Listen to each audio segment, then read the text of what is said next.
Hey,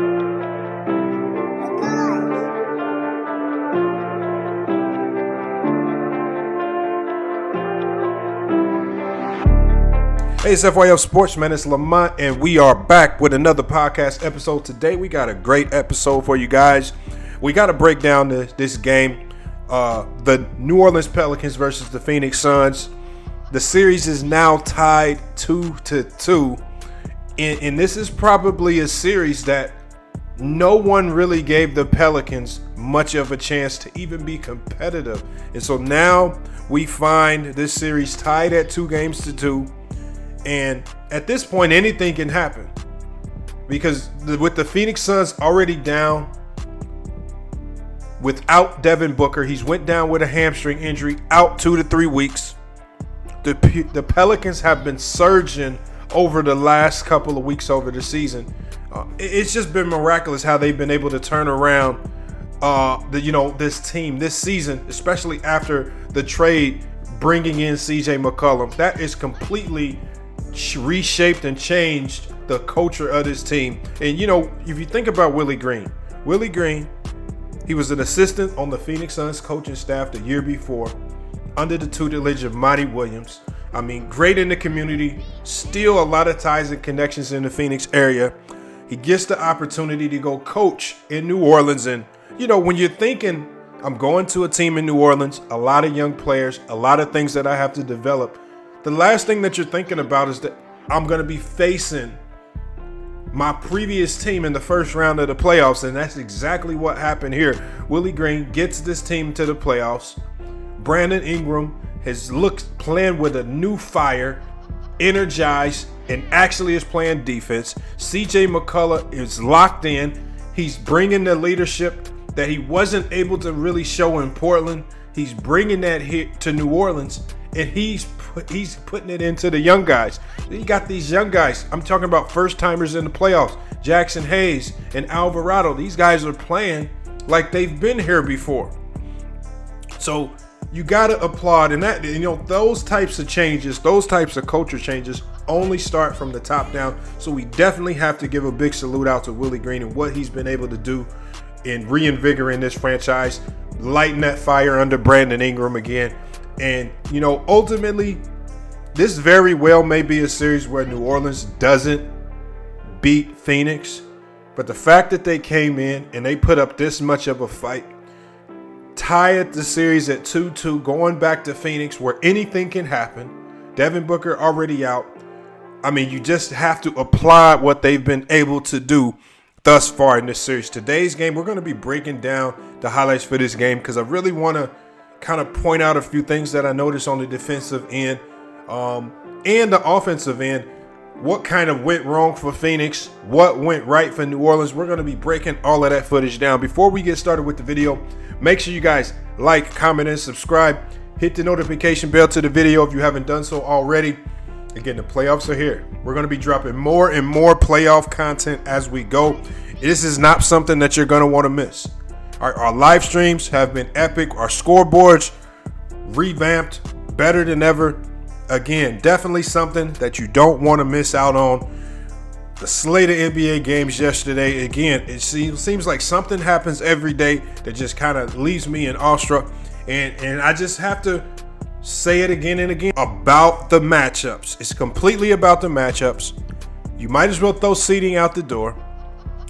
And you just need to look at how these teams match up because with Devin Booker going down, this has completely reshaped the matchups and really kind of equalized things. Devin Booker being in the lineup really was made this matchup off balance. With him being out, it's kind of even the scale. And this team, they were able to give Chris Paul fits late in the game. We're going to break down that footage here on FYF Sports. So let's go ahead and get over to the video clip. Let me get that queued up really quick here. Let's get this footage playing. We really want to break down the ins and outs of this particular game right here. What went wrong for the Phoenix Suns and how were the New Orleans Pelicans able to kind of break away late in this game. Man, they start the game out. Mikal Bridges, I really thought he would be a guy that, with Devin Booker being out, really step up offensively and have much more of an impact for this team. And we just really haven't seen that. Mikal Bridges on the night with 8 points, just on 4 of 11 shooting. He has to be the second go-to scorer on this team, especially now that Devin Booker is out. So, as the ebbs and flows of this game go, we want to watch how they're guarding this pick and roll. Obviously, they're not running drop coverage. Even though Chris Paul got the layup there, they are pressuring him on all pick and rolls with full switches, even if it's with a big Ayton with the dunk right there. Ayton with a big night, 23 points for Ayton on 11 of 14 shooting. Very big night right there. Just wasn't enough. CJ McCollum with a 3 right there again. His presence with this organization and this team this year, again, it's undescribable, man. It's just changed this team. I don't know if I've ever seen a turnaround like this mid-season. Brandon Ingram, swirling layup, reverse layup at the rim. Big night for Brandon Ingram right there. Brandon Ingram with 30 points on the night. And we see Ayton with another layup at the rim. Great finish right there. And, maybe the Phoenix Suns are going to have to adjust their offensive attack. They're going to have to start playing through Ayton more and more with the absence of Devin Booker. Cam Johnson misses the 3. They still get it back. McGee with actually a pretty solid game for McGee. 14 points off the bench, filling in. He's actually helped pick up some of the scoring load. We see him catch the lob right there. Going into the second quarter, Chris Paul pick and roll. You see they're not running that drop coverage, and they paid.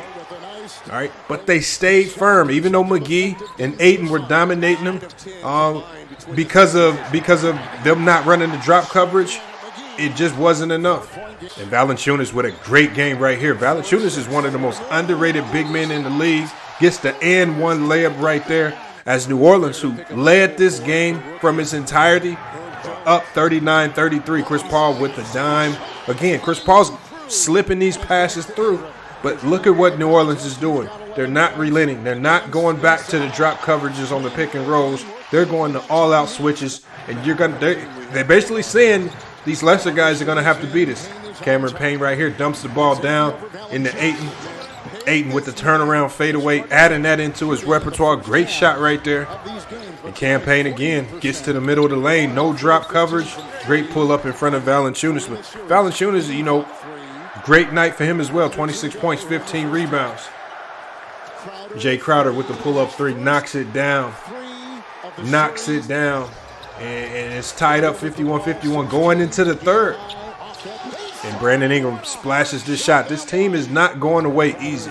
And this Phoenix Suns defense that just looks so stout throughout the year, the New Orleans Pelicans are finding ways to poke holes in it time and time again. And that's due to weapons like that. Brandon Ingram just making tough shot after tough shot over the defensive player of the year candidate, Mikal Bridges. Cam Johnson knocks the 3 down. I love his size and length. Monty Williams did a good job of putting a lot of length on the floor to really compete with this New Orleans team.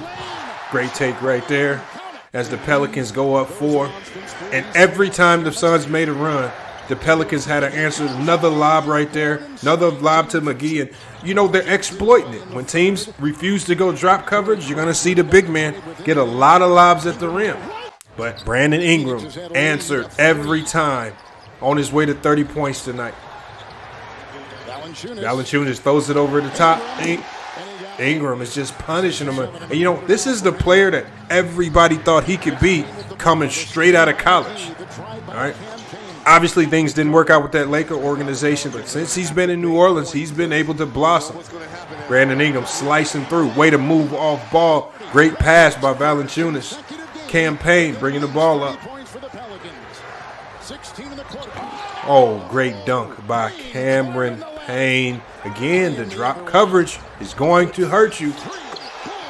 Man, great 3 right there by Graham. And Graham, look, I love this role for Graham coming off the bench. I love this role for him. This is his true essence. That's what he needs to be in this league. A great 6 or 7 man off the bench. McGee with the pull-up jumper. Hot tonight, 14 points, 4 rebounds. Chris Paul gets it in right here to Shamet.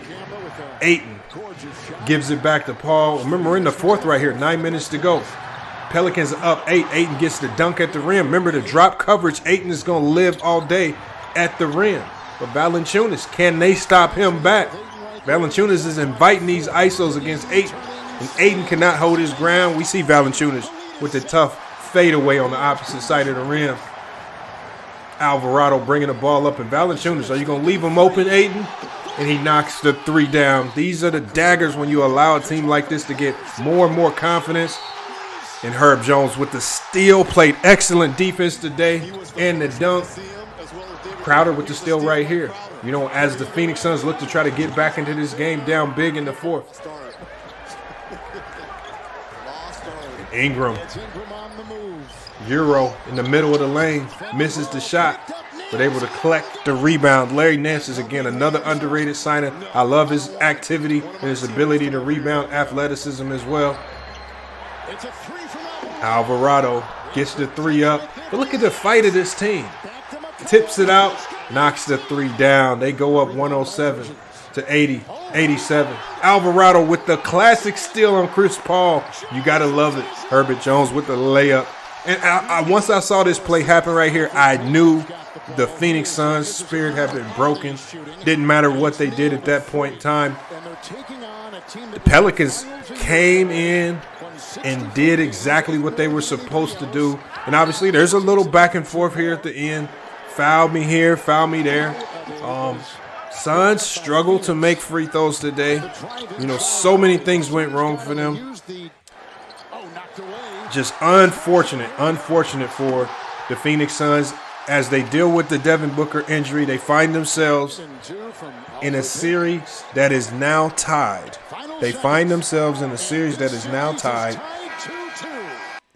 And the New Orleans Pelicans absolutely feel they can compete and play with this Phoenix Suns team. Now, the ultimate test is going to come for the Phoenix Suns. The ultimate test is going to come when they get back down to Phoenix. How can they fare on the road? That is going to be the ultimate test. But when you look at the Phoenix Suns, when you look at what went wrong for them, you know, obviously you have to look to the three-point line. You know, without Devin Booker there, without a true post presence that you can rely on, and especially if you look at what the Pelicans were doing all night, I think the Suns jacked up far too many threes and they settled for shots outside of the arc, going 7 of 27 on the night, 25% from the three-point line. They actually shot 50% from the two-point range, so I think that's where they might have went wrong. They got to the free throw line, probably not as much. I mean, they only went to the free throw line 15 times, but that low number's probably due in part to the fact that they were settling for a lot of threes. But when you look at the numbers across the board, Jay Crowder with 11, Cam Johnson with 13, Mikal Bridges with a disappointing 8, Ayton with 23, and Chris Paul with 4 points, minus 14 on the night. He did have 11 assists, but man, oh man, 2 of 8 from the floor for Chris Paul, 4 points on the night. That summarizes why this team lost. And with Devin Booker out, this team is not going to be able to sustain Chris Paul putting up 4 points. That is just absolutely, because when you look to the bench, they really don't have much firepower off the bench.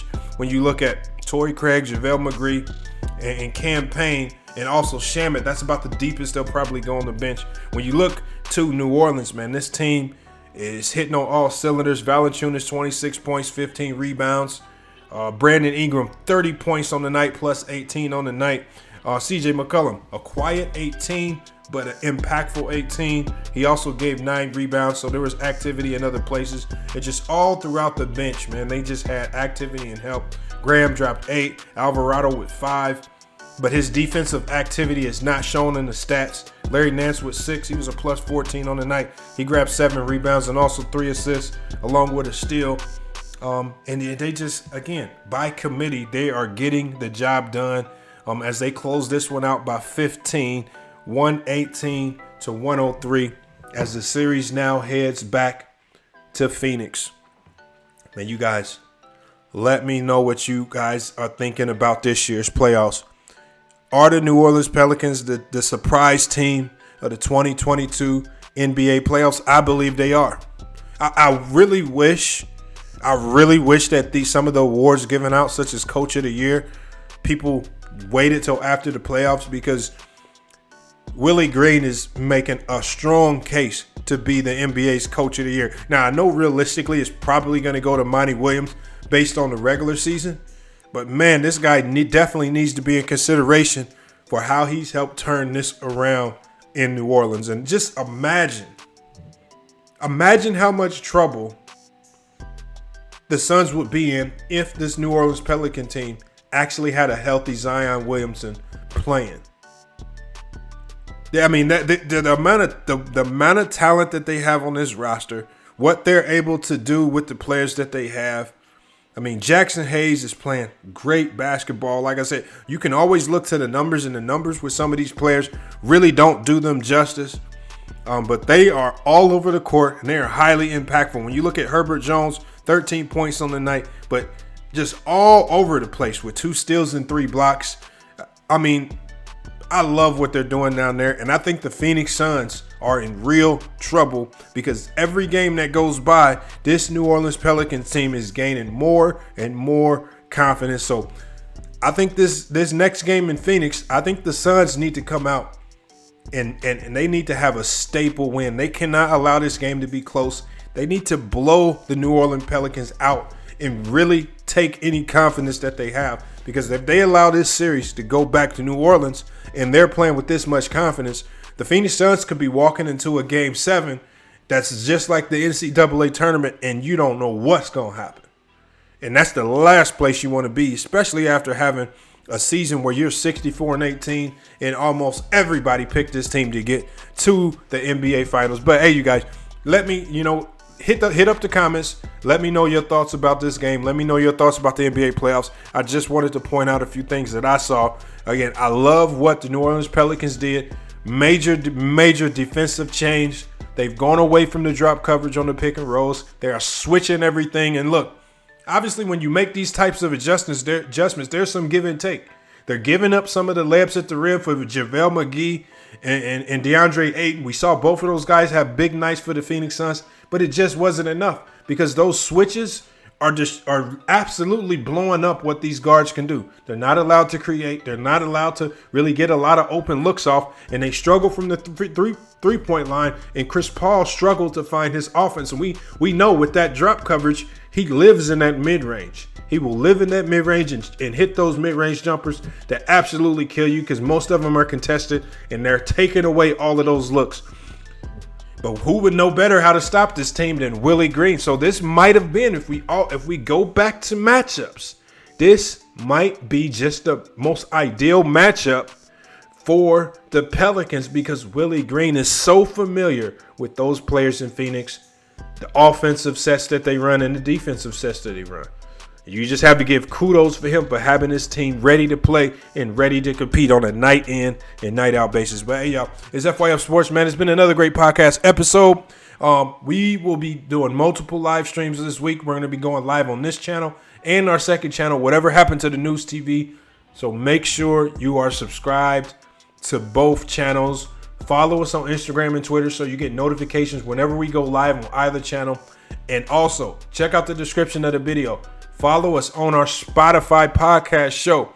It's a new show. Episodes are different. The vibe is different. It's our daily commute show. It's not something you want to miss. So make sure you are giving us a follow and a download over on Spotify, Amazon, Audible, all of those places where you can listen to podcasts.